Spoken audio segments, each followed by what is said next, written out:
What's poppin' T Squad? It's your girl Keisha, and I am here with my top 11 movies of 2019's list. What do you guys think will make it this year? Gonna give you a spoiler. I did not get the chance to see Joker. I've heard phenomenal things about it. It doesn't come on DVD on demand until week after next. So I'm just gonna add it to my list anyway because I'm pretty sure I would have enjoyed it. But anyway, let's check out my top 11 films of 2019. At number 11, this is a movie that actually came out last year, but I didn't get it to add it to last year's list because I watched it after I did my top 10 list video. So at number 11 is none other than Mission Impossible Fallout.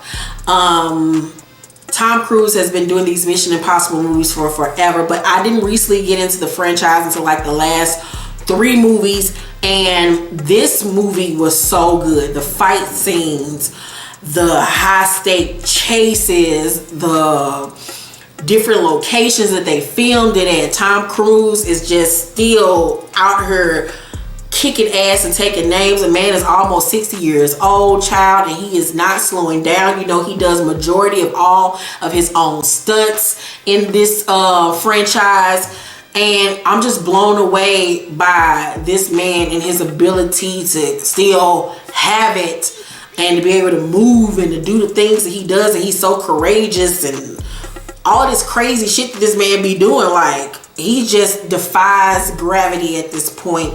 This movie was so good. It had a lot of twists and turns in it. Henry Cavill starred as the antagonist in this film, and he was great. Mission Impossible Fallout was so good. I recently just watched it with Kyrie, and he enjoyed it. So check it out. It's a really good movie. And number 10 is Fighting with My Family. Fighting with My Family is a movie based on WWE's female wrestler Paige. If you're a wrestling fan like me, you were excited about seeing this film adaptation of her famous family. She comes from a famous family of wrestlers over in the UK.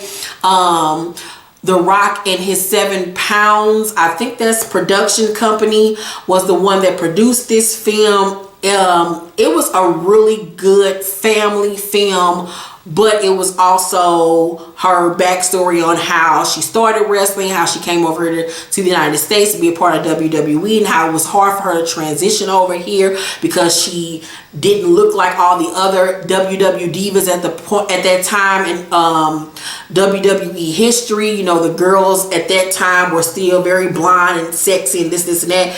And Paige came over here with the gothic look, with the pale white skin and the dark hair, but I've always been a fan of Paige ever since she was in NXT.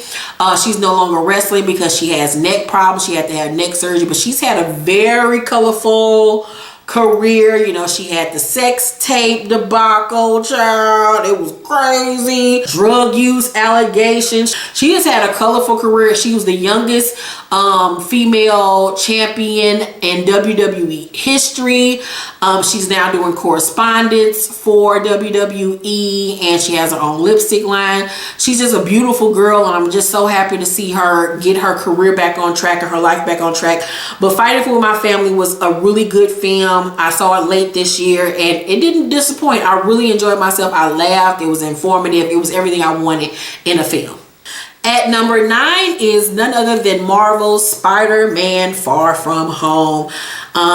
Spider-Man is actually one of Kyrese's favorite MCU characters. Ever since he was a little boy, he has loved Spider-Man. It's something that we have bonded with together. We always go see the Spider-Man films in theaters, and Tom Holland once again brought it, playing Peter Parker. He just embodies the character. He's a better Peter Parker to me than Tobey Maguire was. Zendaya plays MJ. It was funny, and we just see Peter struggling to be Spider-Man, but still keeping his own life, and struggling to be a teen and falling in love and wanting to date and just be normal. But you have this calling on your life to be something greater than you even expected for yourself.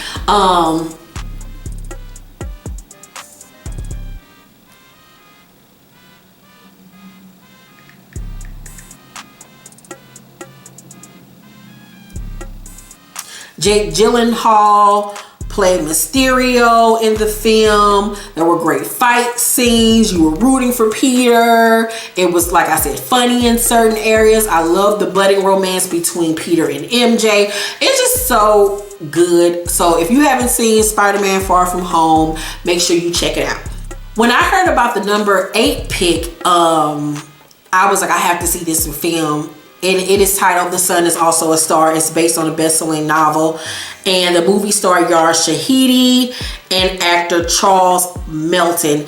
And the movie is about a college-bound romantic, Daniel Bay, and Jamaica-born pragmatist Natasha Kingsley. They meet and fall in love for each other over one magical day amidst the fervor and flurry of New York City. Sparks immediately fly between these two strangers who might have never met, and fate not giving them a little push. With just hours left on the clock and what looks to be her last day in the United States, Natasha is fighting against her family's deportation just as fiercely as she's fighting her growing feelings for Daniel.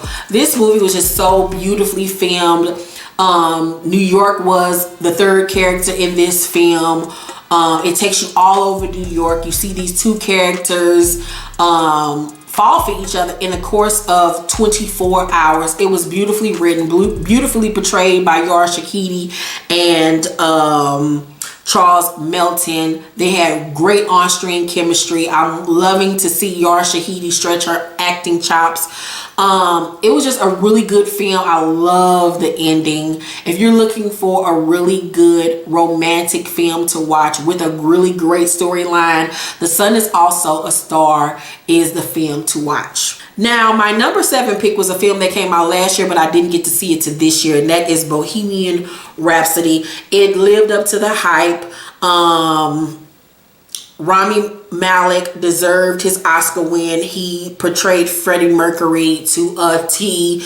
And the movie got you pumped up. If you weren't a Queen fan, you will become a Queen fan when you watch this film. I grew up knowing who Queen was. I was a little girl when they were out. So I really didn't know the full history of Freddie Mercury. Because I was a little girl, so I didn't know much. But to learn his story and the group's history and their infighting and the drug use and, him struggling with being, homosexual. The music, everything was just on point. The visuals, the costume, everything was great. After you watch the film, you want to go listen to all of Queen's music. The film was just great. So Bohemian Rhapsody made my list at number 7. My number 6 pick is also a film that came out in 2018, but I didn't get to see it until this year as well, and that is If Beale Street Could Talk. This film was wonderful. It was directed by Barry Jenkins, who won an Oscar for the film Moonlight.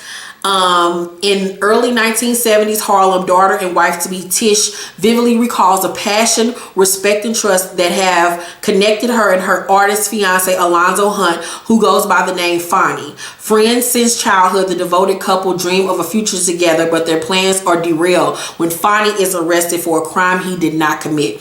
Regina King won an Oscar for her role in this film, and she deserved it. She played Sharon Rivers. It was so good. We were introduced to Kiki Lane, who played Clementine, aka Tish. Stephen James played Alonzo, aka Fonnie. This film was so good. Everybody showed up and showed out in this film. It was an ensemble cast. It was beautifully directed by Barry Jenkins.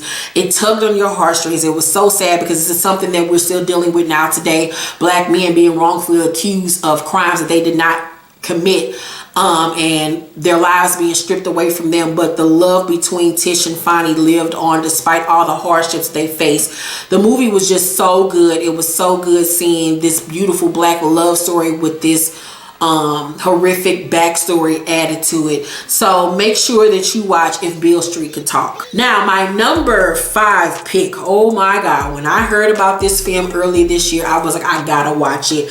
The Irishman, starring Robert De Niro, Al Pacino, Joe Pesci, Anna Paquin, Ray Romano. So many heavy hitters in this damn film. The film was directed by none other than Martin Scorsese, who is just He has directed all of your faves, child. But to see Robert De Niro, Al Pacino, and Joe Pesci back on screens together, we have not seen these men on screen together in I don't know how long. We have especially not seen Joe Pesci on screen in forever. He's retired, but he is just legendary. They used this new technique in Hollywood where they took the actors' old faces from about 15-20 years ago and implanted them on their new face so they could play younger versions of themselves in this film. And it was, you couldn't even tell that they did it. It was so seamlessly done. This is based on a true story. I grew up hearing about Jimmy Hoffa, but I didn't know a lot about him, and this film filled me in on a lot of stuff that I did not know. It's 3 hours long. A lot of people didn't finish it, but I did. I sat up one day and watched the whole thing, and it was well worth it. Al Pacino playing Jimmy Hoffa. He deserves all the awards. Give it to him immediately. Robert De Niro was great as Frank the Irishman. The killing scenes were everything. The costumes were everything. It was just wonderfully done. They deserve all the awards for the Irishman. Make sure you check it out. It's on Netflix right now. Next up on my list is none other than Hustlers. Jennifer Lopez, this has been her year. She has been on top all year. You got to give it to mama. She turned 50 years old and she looked like she's still in her early 30s. Hustlers was a hit at the movie theaters. She went on a hit tour. She's going to be headlining the Super Bowl. She got engaged to A-Rod this year. I mean, this year was just Jennifer Lopez breakout year. She deserves it. She killed it. Hustlers made $156 million at the box office. They filmed this movie within a month, and it was a quick turnaround. They filmed it in springtime. The movie was out by summer, and this movie solidified Jennifer Lopez as a great actress. You know, it's very hit or miss with mama, but when she gets in her bag, she gets in her bag. This movie is based upon a true story. The synopsis is: working as a stripper to make ends meet, Destiny's life changed forever when she becomes friends with Ramona, the club's top money earner. Ramona soon shows Destiny how to finagle her way around the wealthy Wall Street clientele who frequent the club. But when the 2008 economic collapse cuts into their profits, the gals and two other dancers devise a daring scheme to take their lives back. Like I said, all right, so my other camera stopped on me, but as I was saying, B starred in the movie. Lizzo, Lily Reinhart, Constance Wu played Destiny. Julia Stiles was in the movie. Keke Palmer was so good in her role. She played one of the girls that was working with Ramona and Destiny, hustling the guys. It was a really good movie, especially since it was based on a true story. I actually went on YouTube and watched I think they were on Dateline or something like that, the actual women who the movie was based upon. So I got to see what happened in real life, and they really did mirror the movie to what happened to these ladies in real life. So make sure you check out Hustlers. I can't wait to see if Jennifer Lopez is going to win the Golden Globe for her Best Supporting Actress. My number 3 pick is the movie Judy. Judy is based on the legendary actress Judy Garland. Renee Zellweger played the character, and the movie is based 30 years after starring in The Wizard of Oz movie. Beloved actress and singer Judy Garland arrives in London to perform sold-out shows at the Talk of the Town nightclub. While there, she reminisces with friends and fans and begins a whirlwind romance with musician Mickey Deans, her soon-to-be 5th husband. If you don't know, Judy Garland had a very traumatic life. The studios back in the day really fucked her up. They basically wouldn't let her eat. They wouldn't let her sleep. She had to work ridiculous hours. She wasn't allowed to just be a teenage girl. That spiraled into her having a pill addiction problem as an adult. She was an alcoholic. She got married multiple times. She just had a very fucked up life, and it was because of the studios back then. Renee Zellweger hasn't really been acting that much lately, but she came back out of retirement to play Judy, and she embodied the character. She not only look like her, but she sang in the movie and she did a great job singing. She had Judy's mannerisms down. They copied the outfits from that time in her life. She even dropped a lot of weight to look like her, because at that time in Judy's life, she was very, very real thin. It was a great movie. She's nominated for Best Actress, and I think she deserves a win. This will be her second win if she does. It was a great movie. I just watched it this week. So if you have not seen Judy and you are a Judy Garland fan, make sure you check out the movie. It was great. My number 2 film of 2019 is none other than John Wick 3. Who would have thought that this little engine that could would be this mega hit franchise? When John Wick originally came out, it was a sleeper hit. Nobody expected it to do what it did. Now we're going on film number 4, which will be out in 2 more years. Keanu Reeves, this is his character that brought him back from the dead. You know, after the Matrix, he really went silent. He, just laid low for a while, and this franchise really brought him back. He does majority of his own stunts. He went to shooting school to learn how to shoot guns. He does his fight choreography. And John Wick 3, they brought on Halle Berry to play Sophia. Ian McShane reprised his role as Winston. They also brought in Angelica Houston. He partnered up with Lawrence Fishburne, also, who's a part of this series, from the Matrix fame. And John Wick 3, it was so good. It picked up exactly where John Wick 2 left off, and it was a race against time for his character.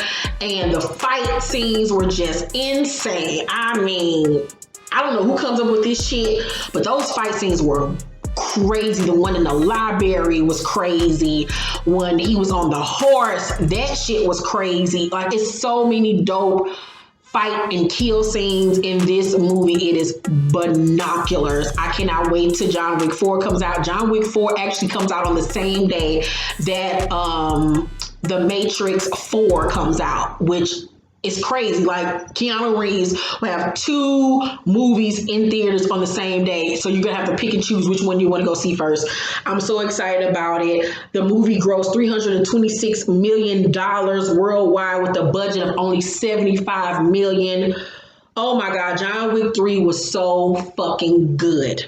And my number 1 film of 2019, I'm pretty sure you've guessed it, Avengers Endgame. It was the perfect ending to this 10-year movie saga. Marvel wrapped this whole thing up in a bow so beautifully. This movie was 10 years in the making. They tied every MCU movie over the last 10 years. Me and Kyrese went to go see it opening day. We went to a 9 a.m. freaking show. And it was sold out in the theater. Not one seat was not filled at 9 a.m. in the morning. It was a 3-hour film, but I was wide awake. I didn't fall asleep at no part of it. I was on pins and needles. I laughed. I smiled. I gasped. I was on the edge of my seat. I boo-hooed, cried. I cheered. We clapped. You see stuff like that. You see moments like that. God damn it, I'm dying. You see moments like that in movies where you see the audience participating and clapping and everybody's rejoicing. But it was like that in real life. Everybody was just so fulfilled in that theater that Friday morning. We all got our entire lives. Robert Downey Jr. as Iron Man, legendary. He went out in a ball of flame. Like, I was in tears. I've watched Endgame at least like 12 times since it came out. The end fight scene, when all the Avengers came together, bitch. Everybody came together. Oh my God. You talking about somebody that was in the theater screaming and hollering. Scarlett Johansson as Black Widow. She was just, her role was everything. Chris Evans as Captain America. Oh my God, it was so good. Thor, he was funny in this film. They continued on expanding his comedic timing in this film. We got to see a whole different side of Thor in Endgame, which was hilarious. Mark Ruffalo as Hulk. He was funny and sexy. I wanted to fuck Hulk. Hulk could get it, bitch. Jeremy Renner as Clint, Brie Larson as Captain Marvel, a Black Panther. Like, everybody just came together. It was so good. Josh Brolin as Thanos was the perfect villain. Tom Holland as Spider-Man. You just cheered and was so happy to see him on screen. Everybody just came together. Like, it's every actor's dream now to be a part of the MCU. I wish I was a part of the MCU, bitch. Like, it was just a perfect film. It was perfect from beginning to end. There was nothing about that movie that I complained about. It was the perfect showing of time travel. Oh, team camaraderie. Like, it was just so freaking good. Avengers Endgame was worth the 10-year wait. 10 years we waited for this film, but it was worth it. Now we're going into a whole nother phase with the MCU. New characters are coming. Old characters have gone now. We're going to have new Avengers. I'm just so excited for this next phase of the MCU. I cannot fucking wait to see what we're going to have over the next 10 years. It was just great. Yeah, so that's my top 11 list of films that I loved in 2019. Let me know if you've watched any of these films. If you haven't, check them out and let me know what you think about them. Hit me up on social media. I love you guys and thank you so much for watching this video. Make sure to thumbs up this video, like and subscribe, and hit that notification bell button. I love you guys and I will see you on the next video. Bye!